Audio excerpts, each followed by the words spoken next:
When you are scrolling on any kind of social media app, the algorithm will show you only what data has proven will keep you engaged. It won't necessarily be something profound, thought-provoking, or interesting. And if you engage with them, you too can reawaken your ability to observe that in your own life. That's what this great art is doing. Your imagination is being activated in its consumption. So it's more of a dance that you're doing. You are a participant. This is what distinguishes human writing from the dead writing of AI. And if we are to create living writing, we must consume living writing. AI is replacing a lot of writers today, and frankly, a lot of these writers deserve to be replaced because they were already thinking and writing like machines before any of this technology ever came to the scene. But why is it that so many people were already writing in such a machine-like way? And what is it that we can do in our lives to reawaken the human imagination that is behind eternal and lasting human writing? Hello, my name is Megha Lillywhite, and today I'm going to talk about how you can protect your human imagination from the predations of the algorithm.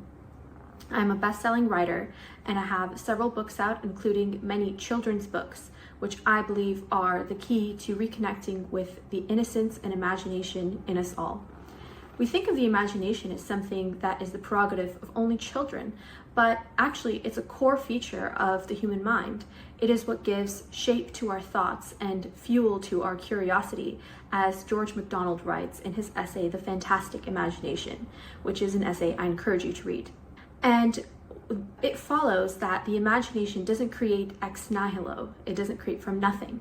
It requires raw material to feed upon. It can either feed on negative things like drama and gossip and inane content, or it can feed on positive things like beauty, truth, goodness, great art, great literature, poetry, films that truly are works of art in their own right. When your imagination is fed on healthy things, it is only then that it can function properly and produce real art and real lasting and valuable writing. So much of writing today has been reduced to the level of mere content. And the problem with this is that content doesn't last a very long time. I find that a lot of people in my generation are, because social media is so important for the promulgation of any kind of business, have been reduced to short-term thinking in what they're making and producing in the world. They are creating content, but they're not thinking about what will outlast them, what will be passed on to their children and their grandchildren, and last beyond the centuries to continue to form and nourish the civilization that they're living in. And in order to think about what works have really done that in our history, we can look back at writers like Dostoevsky, Tolstoy, Charles Dickens, Francis Hodgson Burnett, John Ruskin, and artists and filmmakers and musicians who have created things that have become bigger than them personally and continue to nourish the imaginations and the curiosity and the spirits of people who live even centuries after them.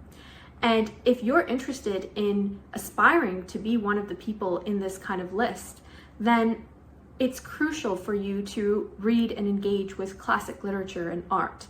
It's not a mere pretentious hobby to show off to people or to be able to talk about at parties or to gain an impressive vocabulary. Classic literature is something crucial to generating and awakening your own human imagination. Think of it this way. When you are scrolling on any kind of social media app, the algorithm will show you only what data has proven will keep you engaged. So that will be either something outrageous or something merely entertaining and stupid. It won't necessarily be something profound, thought-provoking, or interesting. Let's say you follow some of the best minds in the world and some of the most interesting writers and artists. Even then, what the algorithm will show you will only be a snippet of their work. It won't be something that will truly move you in the right way. When you are reading a book like Crime and Punishment, or Tess of the d'Urberville, or listening to Handel's Messiah, these works of art require you to be present. They don't just want your brief engagement to stay on an app. They actually require you to sit with ambiguity, with difficult emotions. They look at things like poverty are not just a statistic you read about in a textbook when you read Charles Dickens. You actually go in and live in the minds of the people who are facing it.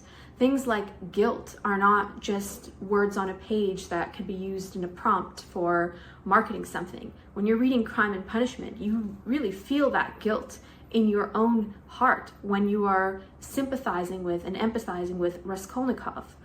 All of these complex realities of the human condition, of civilization, of social relationships, all of these truths of reality reveal themselves best in classic literature and art. And if you engage with them, you too can reawaken your ability to observe that in your own life. That's what this great art is doing. It's giving you back the powers of observation.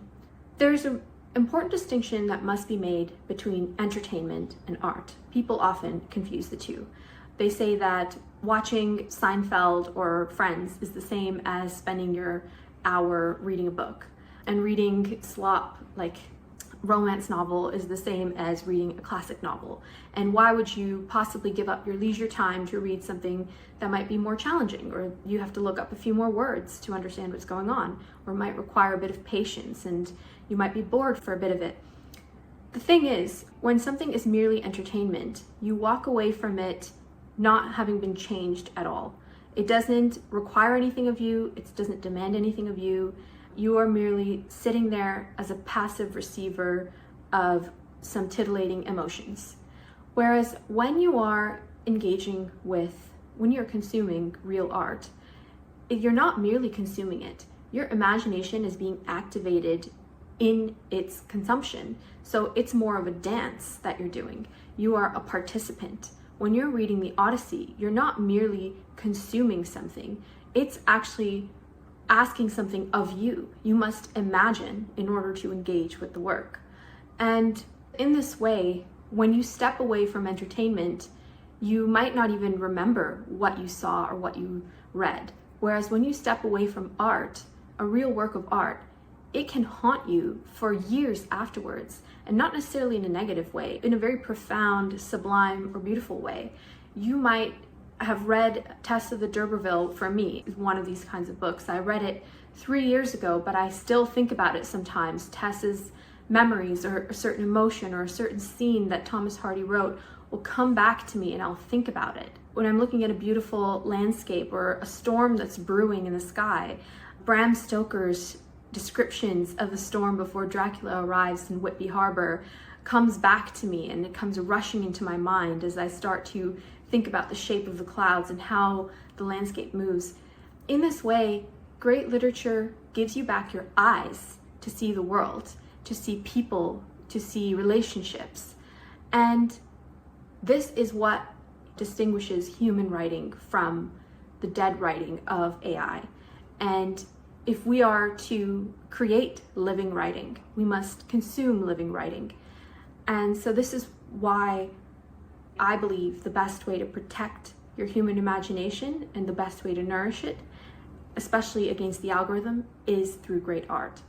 Of course, as modern writers, we understand that you can't avoid the algorithm completely. You need to be on social media in order to market your work, like you need to clean the bathroom and you need to file the taxes. All I'm saying is you need to create the boundaries in order to make time to replenish your imagination as well. Thank you for listening, and if you want to gain more resources on nourishing your human imagination, visit candlelightart.com.